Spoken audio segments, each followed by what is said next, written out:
la charte d'Amiens, ça va être une étape importante du syndicalisme français d'avant la Première Guerre mondiale.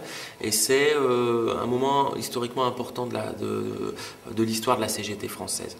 Cette charte, elle a été interprétée de différentes façons. Elle a été, beaucoup de syndicats s'en revendiquent, même si pourtant c'est bien souvent une tarte à la crème à laquelle on fait dire tout et n'importe quoi et qui permet à justifier beaucoup de choses. Néanmoins, ce qu'il faut se rendre compte, c'est que la charte d'Amiens, c'est un texte d'orientation syndicale. C'est-à-dire c'est un texte qui va être adopté au congrès de la CGT en 1906 dans la banlieue d'Amiens dans le Nord, où le but c'est de faire le point sur l'état du mouvement syndical français et la CGT en particulier.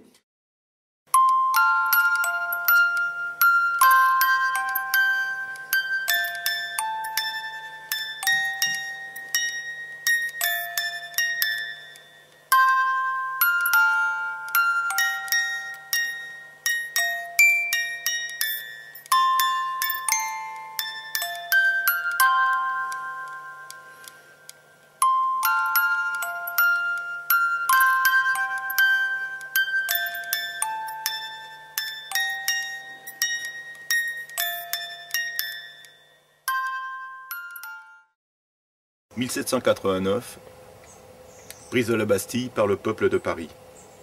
C'est le début de la Révolution, mais la bourgeoisie prend vite le pouvoir. Le 14 juin 1791, l'Assemblée nationale vote la loi Le Chapelier, qui supprime les corporations et interdit les associations ouvrières et les grèves.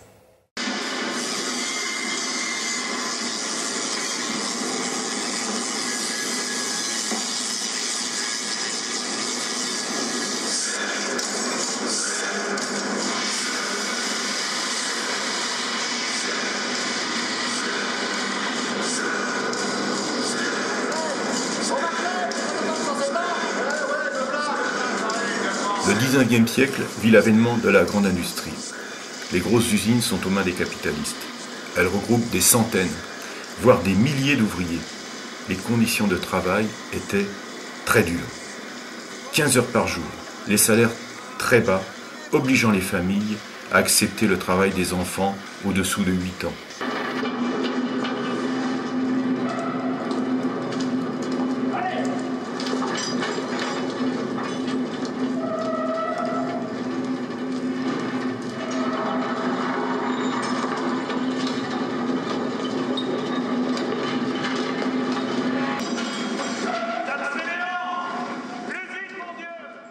Les conditions d'hygiène et de sécurité étaient ignobles.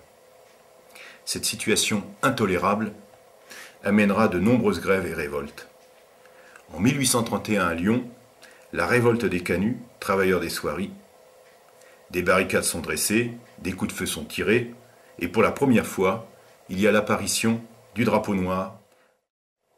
En 1838, Pierre-Joseph Proudhon défend le premier concept de mutualisme et d'autogestion fondé sur la réciprocité désintéressée, basée sur l'entraide et la solidarité.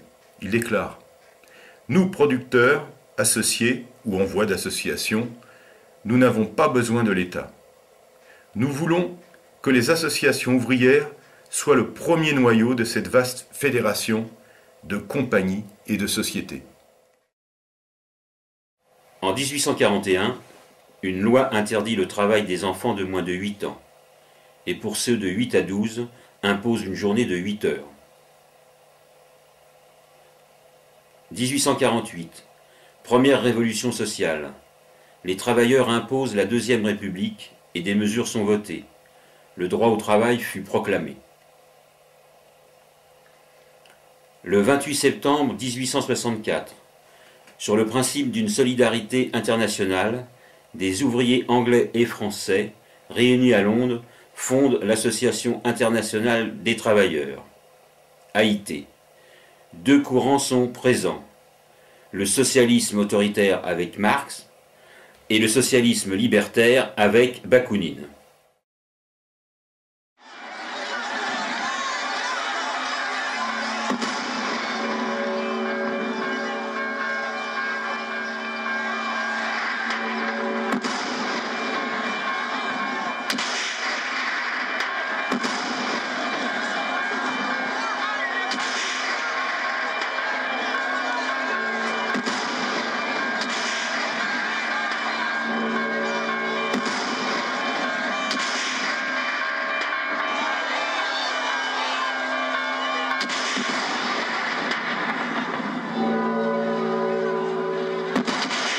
mouvement insurrectionnel ne s'étend malheureusement qu'à une partie du pays.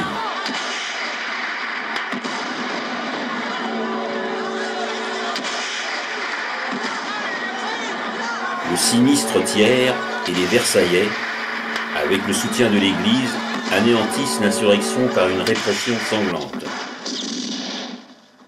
Pour le premier rang, genou à terre. À terre. Le temps. En joue. Feu. Les militants les plus actifs furent pourchassés et fusillés. D'autres furent déportés en Nouvelle-Calédonie, comme Louise Michel.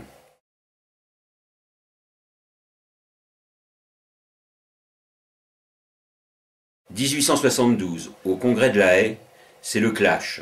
Marx fait exclure de l'Internationale Bakounine et ses amis anarchistes.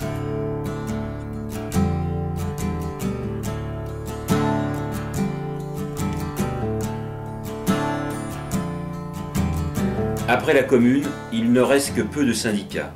Ils sont éparpillés par corporations, sans lien entre eux.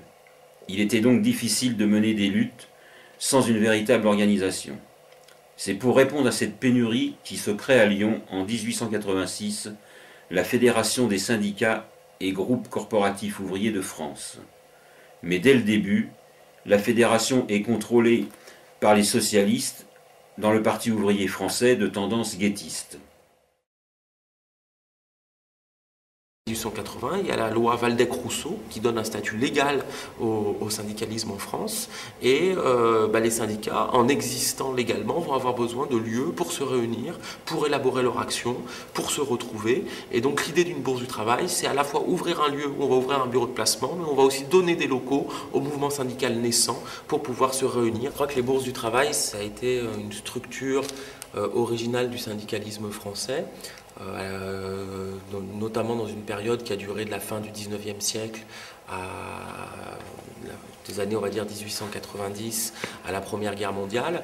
Ça a été une structure originale du syndicalisme français parce que c'est cette initiative qui a permis de doter le syndicalisme français d'une double dimension qui était ce que j'appelle une dimension verticale et une dimension horizontale. C'est-à-dire quand on était syndiqué à l'époque, on était adhérent de son syndicat professionnel et son syndicat professionnel était fédéré au niveau national à une fédération de métiers ou d'industrie. Par exemple, un charpentier était membre du syndicat du bâtiment de sa localité, le syndicat du bâtiment était membre de la fédération du bâtiment au niveau national, ce qui permettait d'entraîner une solidarité professionnelle à l'échelle nationale et de mener des luttes corporatives. Mais en même temps, par l'existence des bourses du travail à une échelle locale, et bientôt par la création de leur fédération, ça va créer un deuxième fédéralisme qui cette fois-ci est horizontal. Et à retenir des bourses du travail, il y a deux choses essentielles. D'une part, l'importance des solidarités interprofessionnelles, et par ailleurs la capacité à être à la fois des centres de services sociaux à destination de la population ouvrière de l'époque et des centres de résistance ouvrière et d'élaboration d'un projet de société, je dirais, socialiste au sens large, c'est-à-dire en rupture avec la société capitaliste du mouvement. Les bourses du travail se voulaient être l'embryon, quelque part, de la société future, et en ce sens-là, elles mettaient en place des services ouvriers qui devaient préfigurer la prise en charge de la société future par les syndicats ouvriers eux-mêmes. C'est-à-dire que les bourses du travail, elles vont réussir à répondre et à apporter des réponses concrètes en termes d'éducation, en termes de santé ouvrière, en termes de culture, mais avant tout en termes de placement des sans-travailleurs, dans un contexte où la classe ouvrière était socialement marginalisée, où n'existaient pas les formations professionnelles étatiques, où n'existaient pas les services de placement étatique et de protection du chômage, où n'existait pas la sécurité sociale. Mais c'est un mouvement qui allie la lutte revendicative avec, je dirais, l'éducationnisme ouvrier et la capacité, pour reprendre les termes de Fernand Pelloutier, qui était secrétaire de la Fédération du travail, de donner aux ouvriers la science de leur malheur, ou alors d'éduquer pour révolter, pour reprendre une autre de ces expressions fortes. Et c'est réellement les bourses du travail qui vont tenter de donner aux ouvriers la science de leur malheur, qui vont les éduquer pour mieux les révolter, qui vont tendre à constituer la classe ouvrière en une classe autonome par rapport à toute forme de représentation politique et par rapport à toute tentative d'intégration républicaine, ou je dirais socialiste au sens social-démocrate du terme, marxiste, réformiste ou révolutionnaire. Quand le vent libertaire va souffler extrêmement fort dans le syndicalisme ouvrier, dans la CGT du début du siècle, jusqu'à la Première Guerre mondiale, mais très clairement jusqu'en 1908. Dans les bourses du travail, on va voir de nombreux militants libertaires et militants syndicalistes s'impliquer dans cette œuvre d'éducation populaire et d'éducation et de culture ouvrière. Une œuvre d'éducation populaire qui va passer par le développement des bibliothèques. Comme il y a des gens qui viennent chercher du travail dans les bourses du travail, bien souvent il faut attendre avant de passer au bureau de placement, avant de pouvoir aller au dispensaire syndical, plutôt que d'attendre bêtement dans une salle d'attente. Pourquoi ne pas attendre dans une bibliothèque où on va pouvoir consulter la presse syndicale, où on va pouvoir consulter des journaux, et puis on va pouvoir y trouver des romans populaires, on va pouvoir y trouver des romans socialistes, syndicalistes, des romans théoriques, où d'ailleurs la place des penseurs libertaires de Proudhon, Bakounine, Kropotkin, Élisée Reclus, Louise Michel, va être prédominante par rapport aux auteurs socialistes, je dirais d'école marxiste, même si on y trouve souvent Jaurès ou Marx. Pendant quelques années, les deux fédérations, Fédération des bourses du travail et des syndicats, mènent leur activité chacune de leur côté. C'est en 1895, à Limoges, que les délégués syndicaux des deux fédérations entame le processus de constitution de la Confédération Générale du Travail. En 1901, la fusion est complète, mais malheureusement affaiblie par la maladie. Fernand Pelloutier meurt et ne verra rien de ce rassemblement. Puisque c'est en 1902 à Montpellier que la CGT en tant que telle, c'est-à-dire la Confédération de fédérations professionnelles, va s'allier avec la Fédération des bourses du travail. Et certains historiens d'ailleurs considèrent que c'est la véritable naissance de la CGT moderne, ce regroupement des fédérations professionnelles et de la Fédération des bourses du travail dans la CGT. Pouget est rédacteur du Père Pénard, journal anarchiste.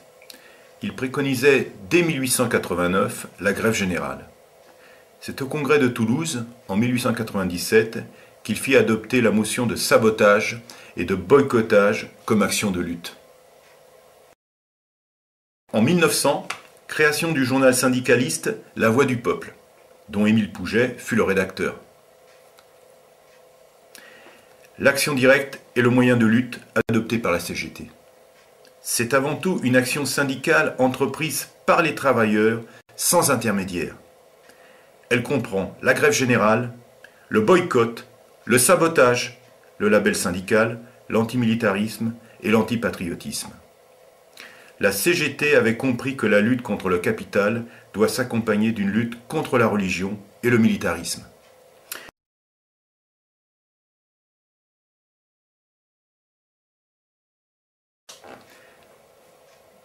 « 1905. Création de la section française de l'Internationale ouvrière, SFIO, sous l'impulsion de Jaurès. Elle regroupera tous les socialistes. » C'est que dans la CGT, pour arriver à contrer les éléments socialistes, on adopte le vote par syndicat. Alors là, big problème. On adopte le vote par syndicat parce que c'est la tradition de l'AIT. Mais le vote par syndicat existe dans l'AIT parce que les syndicats marxistes, enfin qui suivaient Marx et Engels, étaient plus nombreux que les syndicats suivant Bakounine. Les permanents, donc l'analyse de Malatesta, du moment qu'on a un permanent, ça va mal finir. L'analyse de Monat, les permanents c'est dangereux, mais on ne peut pas faire de syndicalisme sans permanent. Et puis le deuxième argument, en fait, ou plutôt à part cet argument-là, il n'y a pas d'opposition. Parce que Monat dit qu'il faut un syndicalisme unitaire. Sous-entendu, la CGT doit être orientée par les syndicalistes révolutionnaires. Tous les travailleurs sont dans le même syndicat, donc il faut que ça soit unitaire. Malatesta est tout à fait d'accord là-dessus. Les anards doivent être dans une centrale unitaire. Et là où il y a une divergence, c'est que Monat voit la possibilité de changement social par le syndicat, et Malatesta dit non. La synthèse de tout ce que les différents apports contiennent de positif forge la motion aboutissant à la charte d'Amiens en 1906.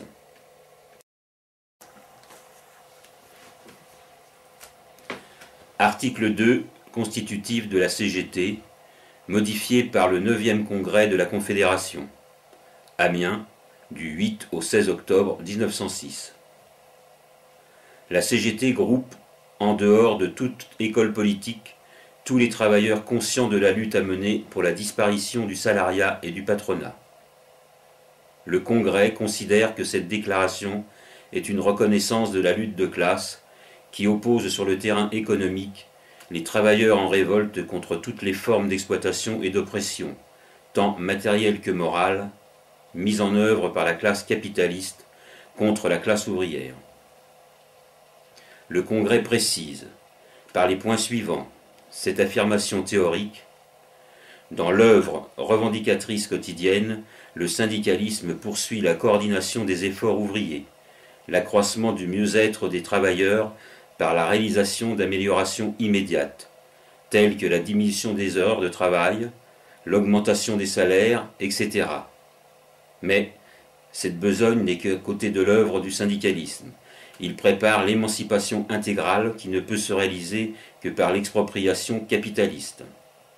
Il préconise, comme un moyen d'action, la grève générale, et il considère que le syndicat, aujourd'hui groupement de résistance, sera dans l'avenir le groupe de production et de répartition, base de réorganisation sociale. Le Congrès déclare que cette double besogne, quotidienne et d'avenir, découle de la situation des salariés qui pèse sur la classe ouvrière et qui fait à tous les travailleurs, quelle que soit leur opinion ou leur tendance politique ou philosophique, un devoir d'appartenir au groupement essentiel qu'est le syndicat. Comme conséquence, et en ce qui concerne les individus, le Congrès affirme l'entière liberté pour le syndiqué de participer en dehors du groupement corporatif à cette forme de lutte correspondant à sa conception philosophique ou politique, se bornant à lui demander, en réciprocité, de ne pas introduire dans le syndicat les opinions qu'il professe en dehors. En ce qui concerne les organisations, le Congrès déclare qu'afin que le syndicalisme atteigne son maximum d'effet, l'action économique doit s'exercer directement contre le patronat, les organisations confédérées n'ayant pas, en tant que groupements syndicaux, à se préoccuper des partis et des sectes qui, en dehors et à côté, peuvent poursuivre en toute liberté la transformation sociale. On a les syndicalistes révolutionnaires, mais il est évident que ce courant, avec ses deux branches, n'est pas le seul de la CGT. Il y a également un courant qui est plutôt socialiste et un courant qui veut des améliorations, mais dans le cadre de la société actuelle. Et donc en fait on a trois grands courants. Le courant qui considère que le syndicalisme a besoin d'une tutelle politique, de partis au niveau municipal, au niveau parlementaire, représentation. D'autres qui sont plutôt neutres sur ce plan, qui veulent des améliorations, donc il y a un aménagement du système actuel qui les satisfait, et on a les syndicalistes révolutionnaires unis dans une finalité qui est la révolution sociale qu'on considère proche. Au congrès de 1906, congrès d'Amiens, où là, il suffit de lire le compte-rendu du congrès, qui a été assez long, 5 jours, on s'aperçoit qu'on frise à chaque fois la rupture, la scission, soit avec l'aile socialiste, soit avec l'aile, disons, des aménagements qu'on pourrait appeler réformistes. Et donc, dans cette atmosphère de rupture, et en même temps, de rupture interne, mais en même temps de grand développement de la CGT avec ses méthodes d'action directe, c'est cette capacité qui apparaît pour les années qui viennent, il apparaît pour tous nécessaire de garder l'union. La CGT apparaît comme la centrale ouvrière unique. Et la charte d'Amiens, bon, on a su 20 ans après qu'elle avait été rédigée en une demi-heure sur une table de café à la pause du déjeuner. Ça reste un document, indépendamment des circonstances, très bien rédigé, très clair, mais c'est évidemment un document de circonstances. Et ce document de circonstances permet aux trois tendances de travailler ensemble on fait des concessions. Et alors, la plus grande des concessions, c'est évidemment le rejet des sectes philosophiques étrangères au mouvement ouvrier.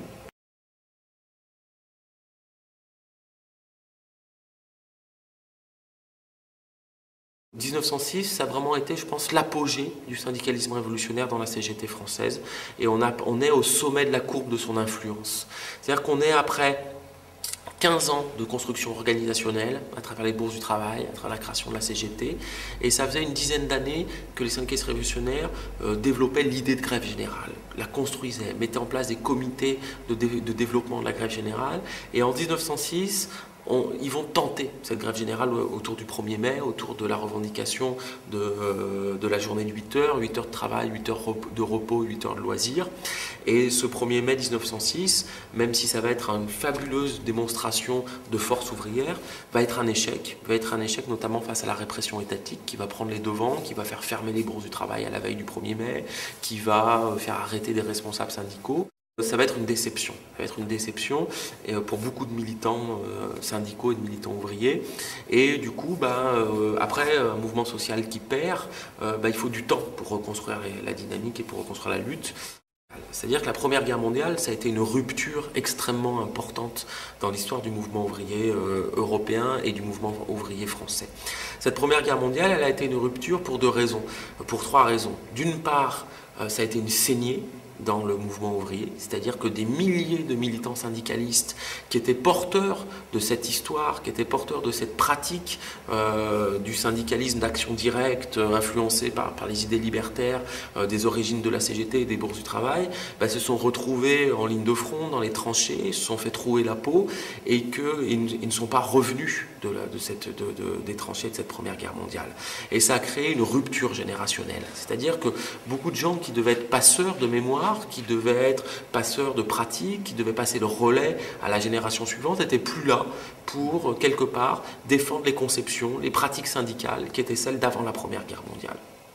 Que ceux qui ne sont pas partis au front, ceux qui ne sont pas allés dans les tranchées, qui ne se sont pas fait trouer la peau, tel Léon Jouot, par exemple, secrétaire de la CGT, bien souvent c'était les réformistes de la CGT. C'est ceux qui ont accepté l'union sacrée, c'est ceux qui, en acceptant l'union sacrée, même comme Albert Thomas, sont rentrés dans les bureaux du ministère du Travail, et donc quelque part sont rentrés dans l'appareil d'État, et en travaillant au sein de l'appareil d'État pendant les années de guerre, ont aussi évolué dans leur conception et ont petit à petit intégré des idées de cogestion et ont intégré des idées quelque part de prise en charge des questions sociales par l'État, par le ministère du Travail et d'importance du travail de cogestion, du syndicalisme et de son lien avec l'appareil d'État.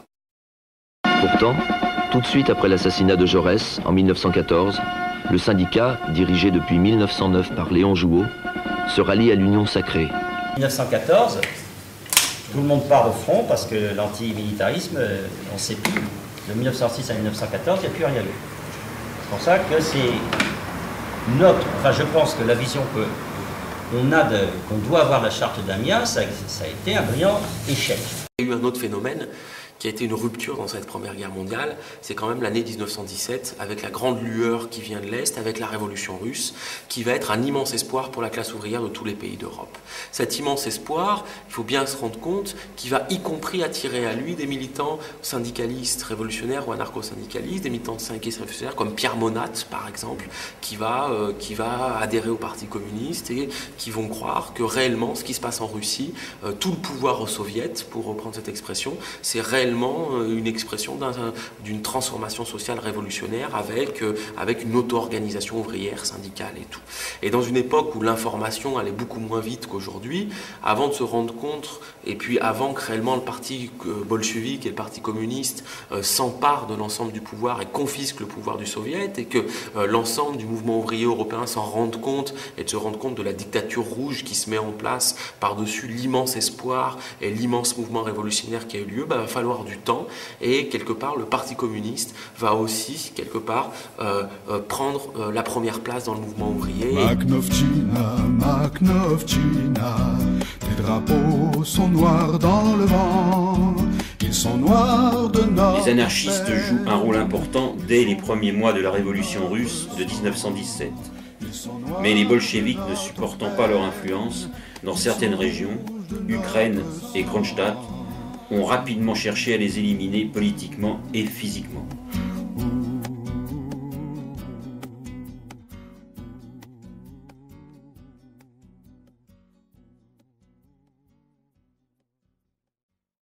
En 1918, l'école émancipée, minorité syndicaliste révolutionnaire de l'enseignement, avait lancé avec Pierre Monat la formation des comités syndicalistes révolutionnaires. Le 25 décembre 1920, au congrès de Tours, est créé le Parti communiste français.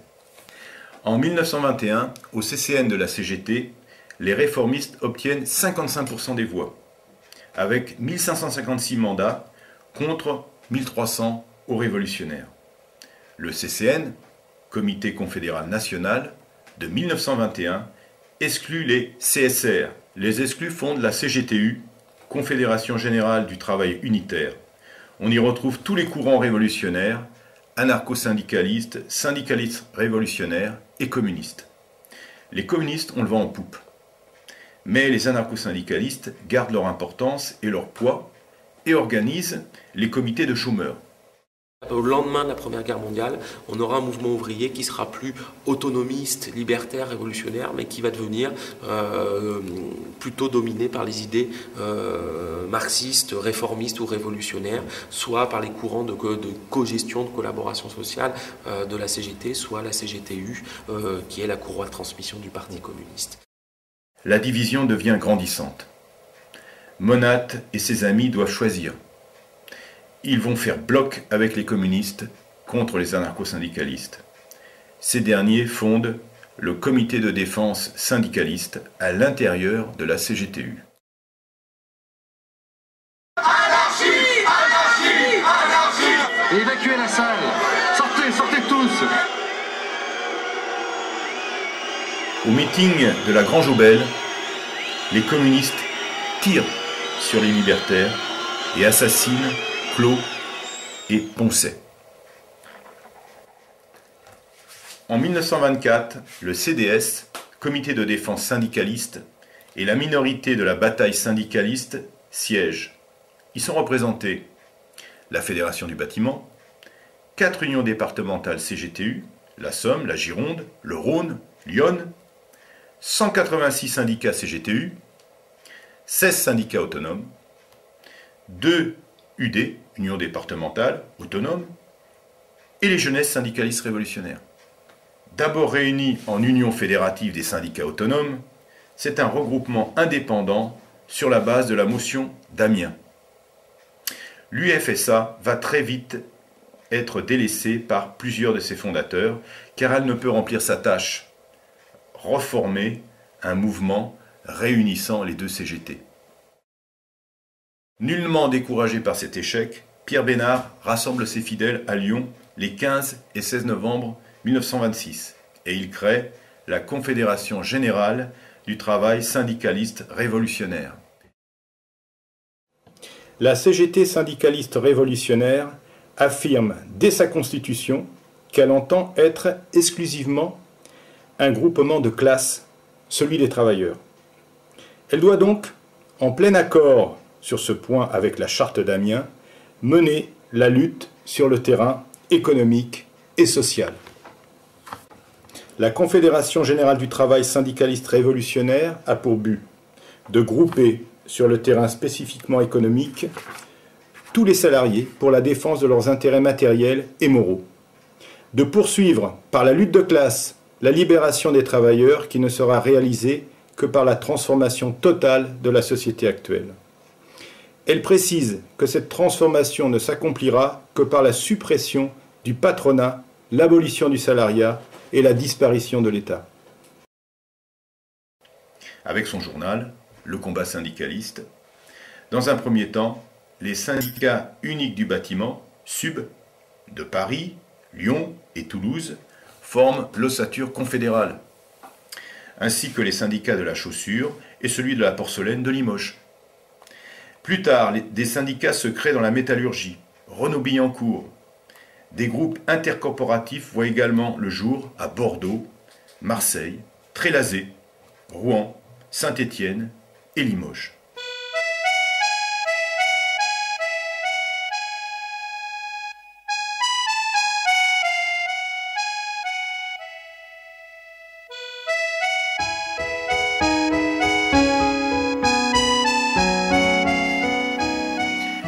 La réunification de la CGT et de la CGT-U est le prologue aux événements du Front populaire, aux grandes grèves de 1936 et à la collaboration de la CGT au gouvernement Blum. La CGT-SR, toujours adversaire de l'État et de l'autorité, refuse de rejoindre la CGT. La CGT-SR fut le lieu de ralliement de tous les travailleurs fuyant la répression totalitaire, russes, bulgares, allemands, italiens. Comme la CGT-U, la CGT-SR préfère la révolution à toute amélioration partielle. La CGT-SR adhère à l'AIT, reconstituée à Berlin en 1922.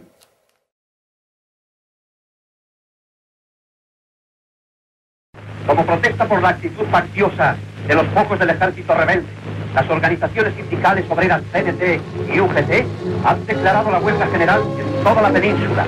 Ce message, diffusé le 18 juillet 1936, annonce le soulèvement des militaires contre la République. C'est le début de la guerre civile. Juillet 1936, dans les casernes catalanes, la mort bute sur les milices et le peuple compte ses armes. Dans les villages et les hameaux, les paysans groupent les terres en un seul et riche morceau et passe le vent libertaire.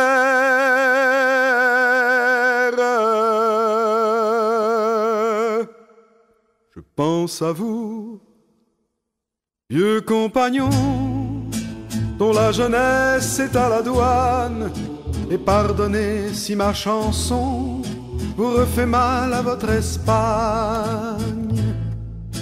Mais j'ai besoin de vous apprendre, j'ai envie de vous ressembler. Je gueulerai pour qu'on entende ce que vous m'avez enseigné.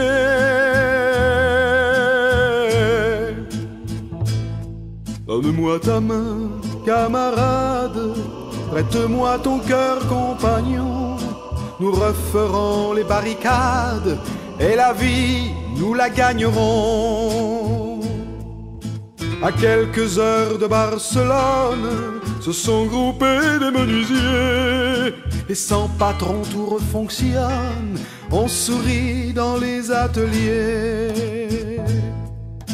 Sur la place de la mairie, qu'on a changé en maternelle, des femmes ont pris la blanchisserie et sortent le linge au soleil.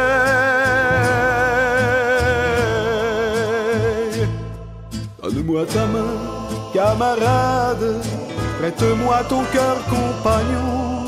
Nous referons les barricades comme hier la Confédération. Là-bas, c'est la mort qui s'avance, tandis qu'ici, à madame, c'est l'anarchie, la liberté dans l'espérance. Ils ont osé la vivre aussi.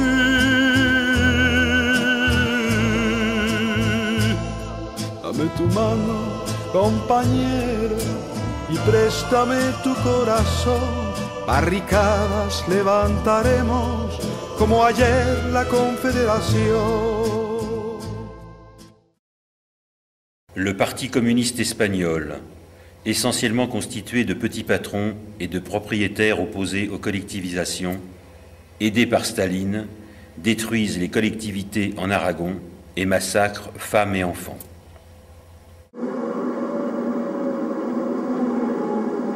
Pendant la guerre civile espagnole, dernière bataille massive de la pensée anti-autoritaire, des hommes et des femmes anarcho-syndicalistes, marxistes, révolutionnaires ou sans parti ont essayé par millions contre Hitler, Mussolini, Staline et Franco, et malgré la passivité des démocraties, de faire une réalité de leurs désirs. Certains, pendant l'épreuve, ont renoncé à tout, sauf à la victoire. Certains même sont devenus généraux ou ministres, comme si l'on pouvait changer le monde avec les armes de l'ennemi.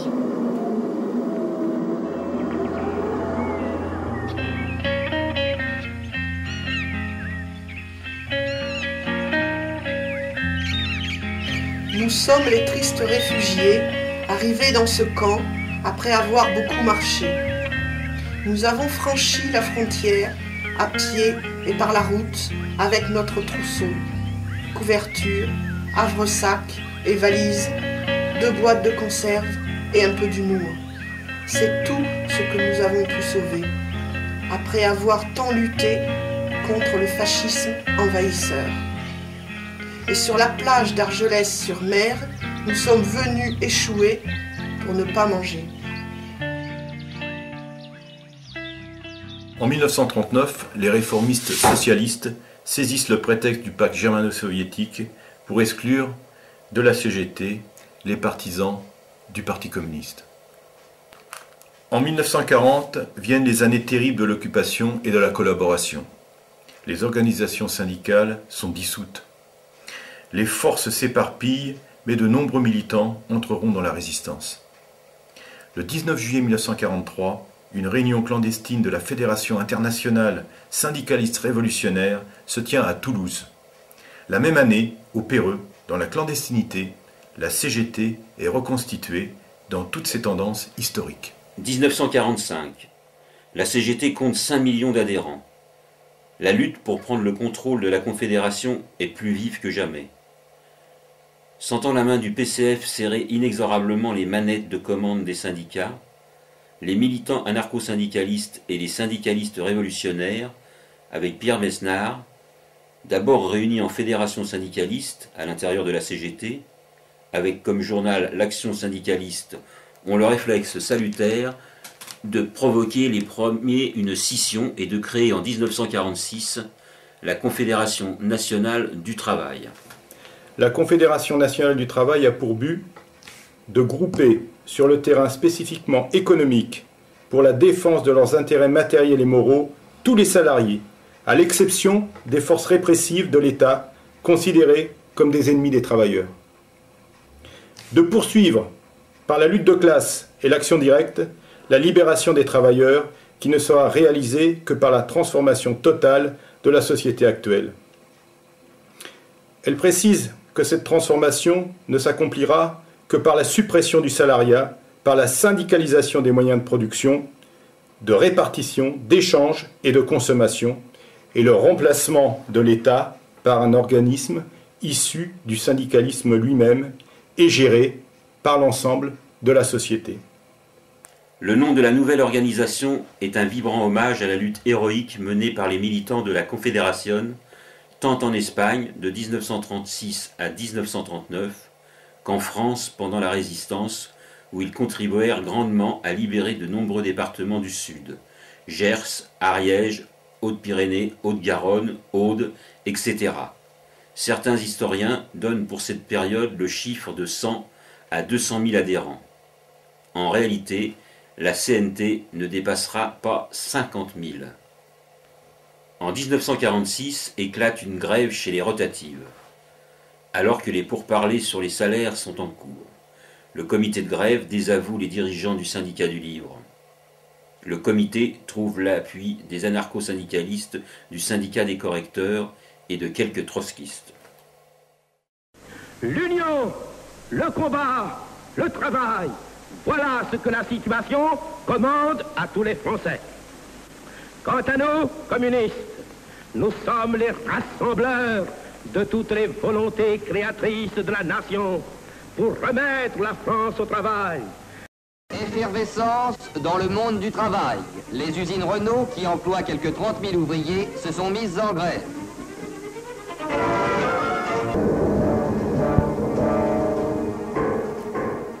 Janvier 1947. Des grèves partielles se déclenchent chez Renault et Citroën.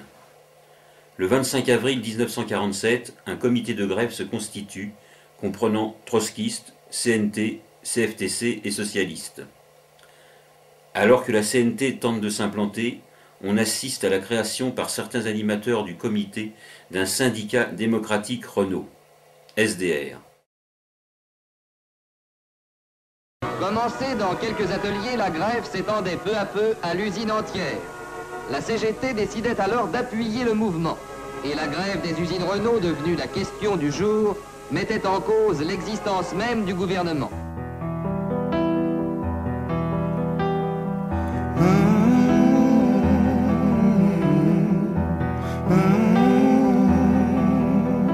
Le conflit Renault a donné le ton et une vague de grève va déferler, d'autant que la CGT et le PCF ne s'y opposent plus mais essaient de récupérer le mouvement. Suivront les grèves contre le plan Marshall, le comité central de grève composé des fédérations CGT à majorité communiste met hors circuit Léon Jouot et la tendance FO. À Paris, au fond d'une cour de la rue Mademoiselle, dans un logis de fortune, vient de s'installer la CGT Force ouvrière autour de M. Léon Jouot et des 4 secrétaires confédéraux qui l'ont suivi. M. Bouzanquet, au cours de la première réunion, a insisté sur leur volonté de retrouver la force du syndicalisme d'autrefois. Indépendance à l'égard de tous les partis politiques. 1947, les groupes FO décident de quitter la CGT. La création de la CGT Force ouvrière va porter un coup dur à la CNT. Sa création fut habile. On rêva d'un large regroupement de tous les syndicalistes non communistes à l'intérieur d'une même centrale. On y glorifiera la charte d'Amiens. Ce qui est sûr, c'est que la CNT française, elle se développe contre 2 courants.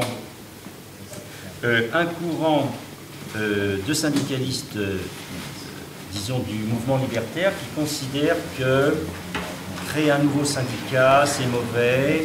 En plus, on a déjà des copains dans la CGT, on a des copains dans FO qui viennent de se créer. Et donc, une autre tendance, c'est destructeur. Donc, il y a une opposition. En plus, il y a une autre opposition qui peut être bizarre, mais qui vient de la CNT espagnole, parce que certains copains espagnols sont avec la CNT française, donc ça fait des forces en moins pour la CNT espagnole qui va demain ou après-demain rentrer en Espagne. Et donc, c'est bête de perdre du temps avec la CNT française. Le départ de FO place certaines fédérations devant un choix crucial. 2 fédérations refusent toute scission. La Fédération du Livre reste à la CGT, la Fédération de l'Éducation nationale, FEN, pour garder son identité, passe à l'autonomie. De nombreux anarchistes quittent la CNT pour se fourvoyer dans la CGT FO, après avoir exclu de la CNT tous les syndicats qui n'étaient pas à 100% anarchistes. FO permit aux bourgeois de faire d'une pierre 2 coups. Elle liquidait la CNT en la vidant de ses possibilités et bloquait les actions de la CGT. La CNT, ainsi démantelée, devait subir une longue traversée du désert. Nous autres, les anarcho-syndicalistes, nous pensions que le syndicalisme était un tout. On a mal compris le syndicalisme. On le comprend mal. On m'a posé parfois la question, mais qu'est-ce que tu fous dans une centrale réformiste? Le réformisme, c'est quelque chose qui appartient au mouvement syndical. On peut être réformiste, syndicaliste révolutionnaire, mais les deux constituent l'organisation syndicale. Quand on introduit dans l'organisation syndicale une pensée qui est une pensée politique, on l'a trahi. Que disait la charte d'Amiens? L'organisation syndicale rassemble tous les exploités. Chacun de ces exploités a la possibilité d'avoir une idée particulière sur la philosophie politique ou religieuse. Mais cette idée particulière, il la laisse à l'extérieur de l'organisation syndicale.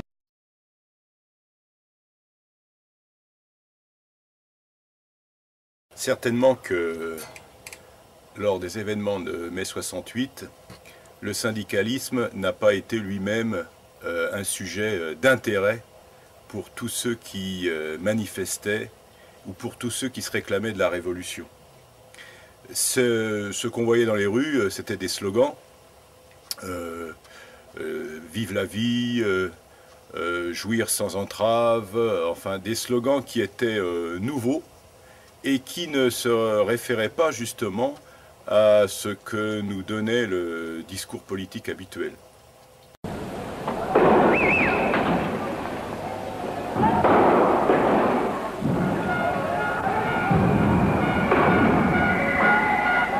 Par ce mouvement de mai 68, j'ai pris contact, j'ai donc connu la CNT espagnole, parce que je n'avais pas beaucoup de culture politique. La seule culture que je pouvais avoir, c'était celle de la gauche, hein. Et donc les libertaires, en tout cas, n'étaient pas médiatisés, évidemment. Et donc, j'ai connu les Espagnols. À l'époque, en 68, ils avaient encore une cinquantaine d'années, ceux qui avaient participé à la guerre d'Espagne, mais surtout à la Révolution espagnole. Et à partir de là, à partir de la CNT espagnole, j'ai eu une appréhension du syndicalisme. Enfin, on n'avait pas une vision claire de la lutte dans les entreprises, à savoir créer des sections syndicales, faire un travail de longue haleine. On pensait que la victoire, ça serait sans effort. Elle serait immédiate, elle serait à court terme. On ne voyait dans la CNT espagnole que 36, on ne voyait que les collectivisations, on ne voyait que l'autogestion. C'était ça, bien sûr, l'objectif. Ce qu'on oubliait certainement, c'est que pour arriver à cette construction révolutionnaire, il fallait un effort militant. On s'est rapidement aperçu que s'opposant aux staliniens, c'est-à-dire ceux qu'on appelait les staliniens à l'époque, c'est-à-dire au Parti communiste, s'opposant à tous les marxistes autoritaires, s'opposant bien sûr au patron, le combat serait forcément âpre, dur, et ça on l'a mal imaginé à ce moment-là. Donc on n'a pas fait vraiment du syndicalisme, mais on avait plutôt une lutte centrée sur des aspects de la vie quotidienne qui ne sont pas négligeables naturellement, comme la lutte contre les augmentations de tarifs de métro, comme l'antimilitarisme. Pour tout cela, on a beaucoup agi, mais on n'a pas fait vraiment, je dois dire, on n'a pas fait vraiment une action cohérente, une action syndicale cohérente à ce moment-là. Mais l'espoir de créer un très grand mouvement anarcho-syndicaliste n'a pas marché, car la toute jeune Confédération française démocratique du travail, scission de 1964 de la CFTC, se dit autogestionnaire et récupère la jeunesse de 1968.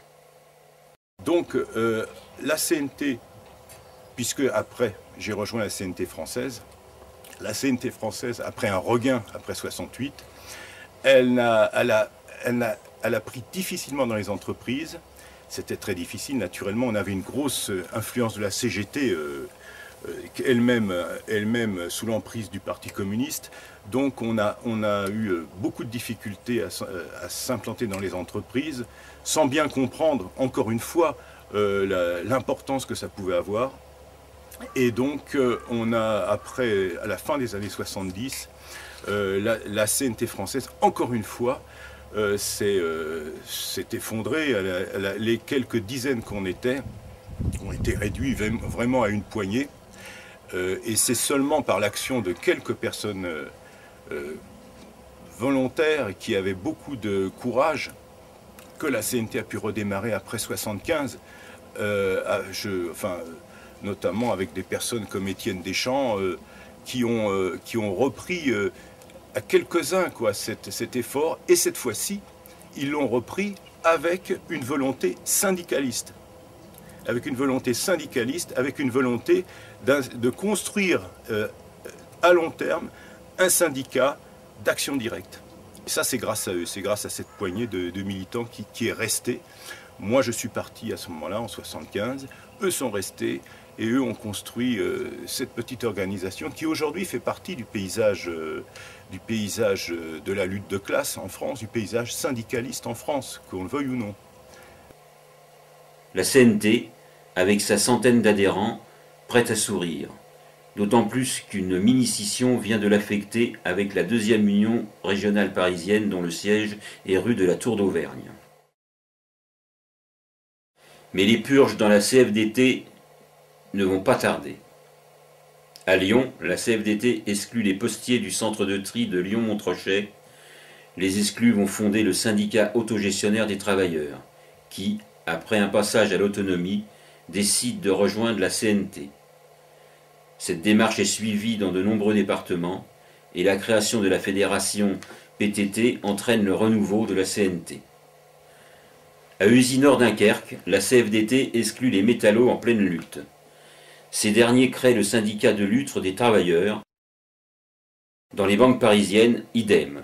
Les exclus fondent le syndicat démocratique des banques. L'Alliance syndicaliste, constatant que la renaissance de la CNT espagnole fait ressortir l'absence d'une forte organisation similaire en France, organise en septembre 1978 une réunion à Rouen de la Conférence nationale anarcho-syndicaliste. Un certain nombre d'adhérents du SGEN CFDT rejoignent la CNT. Il se crée ainsi la Fédération Santé, Sociale, Éducation. À Paris, ce sont les travailleurs d'EDF qui font de même. Des travailleurs du nettoyage industriel de la Comatec fondent une section syndicale et, à peine créée, lancent un long conflit. Cela permet l'implantation de la CNT, malgré la contestation du patronat et des autres syndicats. La CNT sort victorieuse de cette lutte. Le développement de la CNT entraîne une crise de croissance. Des camarades imprégnés d'une culture groupusculaire contestent la nature syndicale de la CNT avec celle d'une organisation 100% anarchiste. Ils considèrent que les adhésions doivent être idéologiques et non de classe. Ils remettent en cause la motion stratégique du 23e congrès de Paris sur les élections et la tactique temporaire de présentation exceptionnelle à certaines élections professionnelles. Ces camarades vont scissionner au congrès des 6 et 7 février 1993. Les régions du Mans, Bordeaux, Toulouse quittent la CNT en maintenant le sigle CNT-AIT. De cette rupture va se réaliser, grâce au mouvement social de décembre 1995, le développement d'une CNT plus syndicaliste. Cela entraîne de nouvelles adhésions et la création de nouveaux syndicats. Puis à Paris, il y a toujours des sections à la Cité des Sciences, à la FNAC et à Gennevilliers dans le nettoyage, l'ASPES. Ces dernières existent dans la durée et tranchent avec celles des années 70 qui furent éphémères.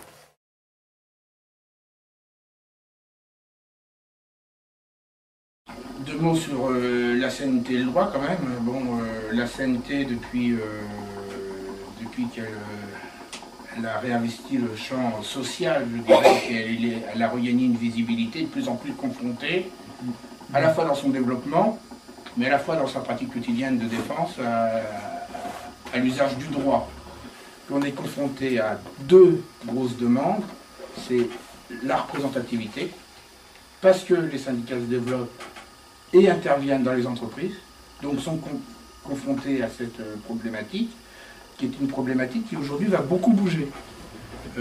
Toute la réflexion du gouvernement et des grandes confédérations, c'est d'essayer de verrouiller un peu plus tout ce qui touche à la représentativité pour éviter à des syndicats comme Sud ou comme nous de se développer. Bon, Sud, dans la mesure où ils ont pris l'option de participer aux élections prud'homales, il va être très difficile de revenir en arrière. Donc maintenant, dans l'œil du cyclone, c'est très clairement la CNT, dans l'esprit des grandes confédérations, en tout cas, c'est très clairement la CNT qui est en ligne de mire.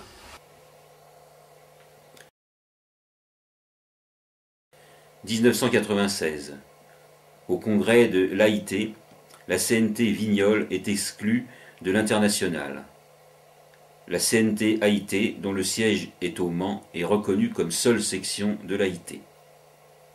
Ce que je dis souvent, et ce qui doit être là aussi au centre des préoccupations encore aujourd'hui des militants anarcho-syndicalistes, et les syndicalistes révolutionnaires, c'est que l'autogestion, c'est pas quelque chose qui est inné, c'est pas quelque chose qui tombe du ciel, c'est pas parce que elle viendra pas toute seule au lendemain du grand soir, c'est quelque chose qui s'expérimente, qui se pratique et qu'on doit mettre en place dès aujourd'hui dans nos luttes. Et c'est exactement ce qu'avaient compris les militants des bourses du travail, c'est que si on voulait faire vivre une société autogestionnaire, eh ben, il fallait commencer à la mettre en place dès aujourd'hui dans leur lutte, et que les bourses du travail étaient une expérience d'autogestion en acte qui se devait être quelque part une préparation de la société future.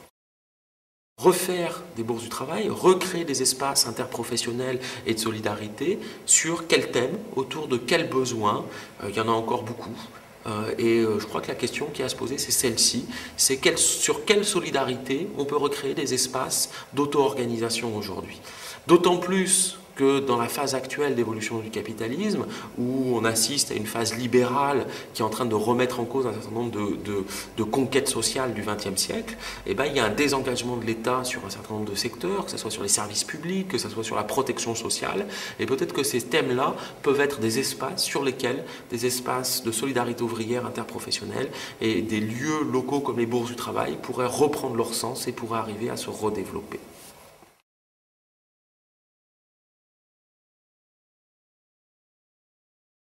Moi c'est Stéphane, CNT Travailleurs de la Terre 33. Donc je vais vous expliquer un peu ce qu'on a commencé à mettre en place. Donc une coopérative de producteurs qui pratique donc la vente directe. Donc on n'a pas d'intermédiaire et on gère nous-mêmes l'ensemble de la production du début jusqu'à la vente du produit. Dans un état d'esprit de reproduire un peu, de remettre à jour en fait ce qui existait par le passé, notamment en Espagne en 1936 ou encore dans d'autres pays à d'autres moments. Parce que bon déjà, moi dans l'idée en fait, c'était de la mise en pratique au niveau de la théorie, vu qu'on est dans l'anarcho-syndicalisme, c'est de voir comment nous, au niveau des travailleurs de la terre, comment on pouvait le mettre en place, quoi. Donc on a installé, la coopérative est installée à Bordeaux dans le quartier Saint-Michel. C'est un but social, c'est-à-dire d'échanger avec les gens, de faire connaître notre travail, d'expliquer le pourquoi on le fait dans ce sens-là. C'est-à-dire, voilà, petite parenthèse, donc on est en agriculture biologique ou on va dire naturelle, pas de pesticides, pas d'engrais chimiques. Ça se passe très bien de la manière dont on pratique. Les gens ils viennent le samedi, ils prennent, ils choisissent ce qui leur convient. Et après, s'il y en a pour qui la fin de mois elle est difficile et tout, on s'arrange, il n'y a pas de problème. C'est-à-dire que le gars il partira quand même avec des légumes et de la viande s'il en a envie.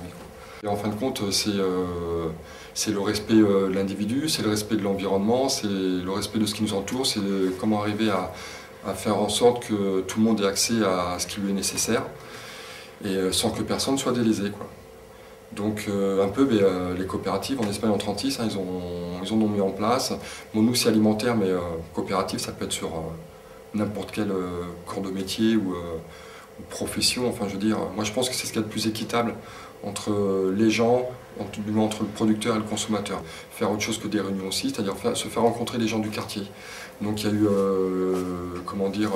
une zone de langage, d'échange de langue qui était installée, troc de langue ça s'appelait, voilà. Une zone vestimentaire avec aussi d'autres livres qui ont été apportés.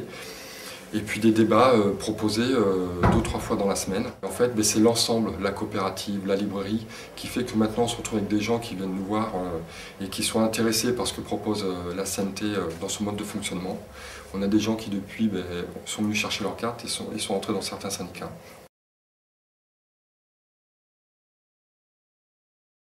D'ailleurs, pour la petite histoire, il est marrant de voir que c'est en 1995, lors du congrès de la CGT, qui s'est tenu en décembre, quasiment en plein mouvement social contre la réforme Juppé sur la Sécu, que la CGT a supprimé cet article 2 de ses statuts, c'est-à-dire quelque part a implicitement renoncé à une transformation sociale en termes révolutionnaires et anticapitalistes, c'est-à-dire de rompre avec le capitalisme par l'abolition du salariat. C'est-à-dire qu'aujourd'hui, elle vise à une amélioration sociale, une transformation de société. On ne sait pas vraiment dans quel sens.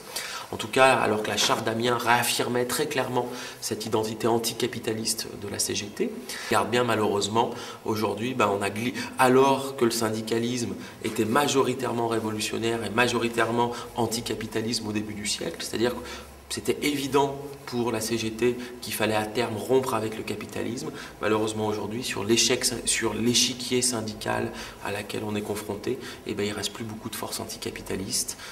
Comme j'ai dit, la CGT a aboli l'article 2 de ses statuts. Conclusion, on ne sait plus quel est son projet de société. Elle est aussi un peu orpheline de l'effondrement du bloc soviétique et de la perte de poids du Parti communiste sur le mouvement ouvrier qui lui offrait des perspectives, je dirais, en termes politiques.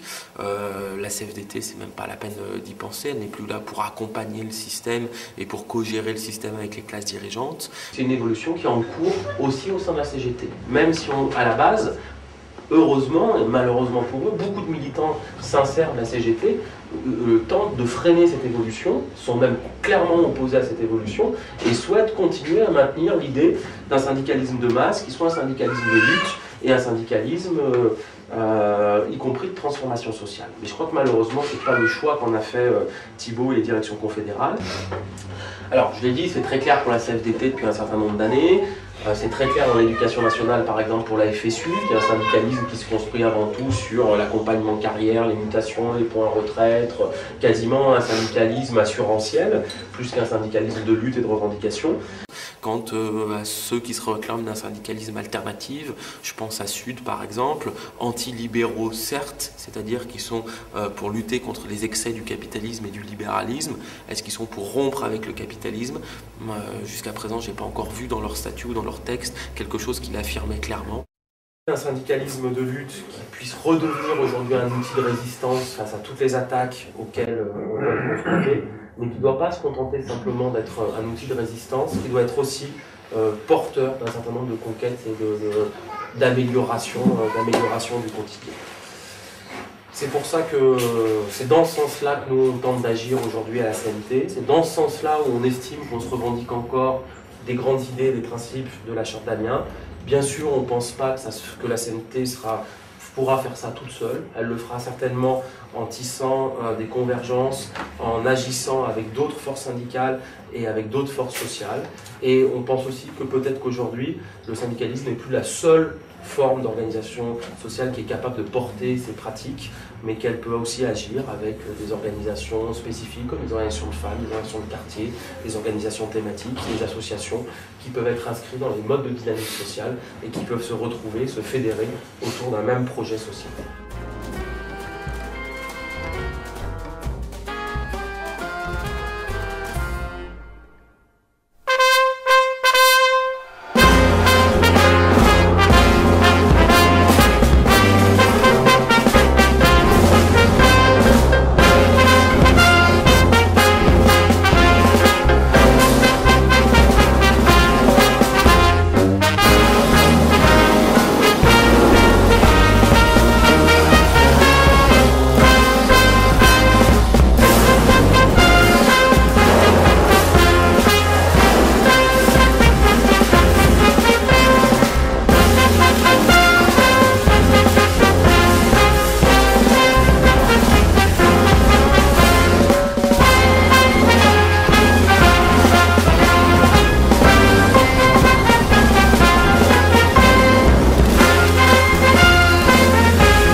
Hay que defenderla con valor, alta la bandera revolucionaria, por el triunfo sin cesar nos lleva en pos, a las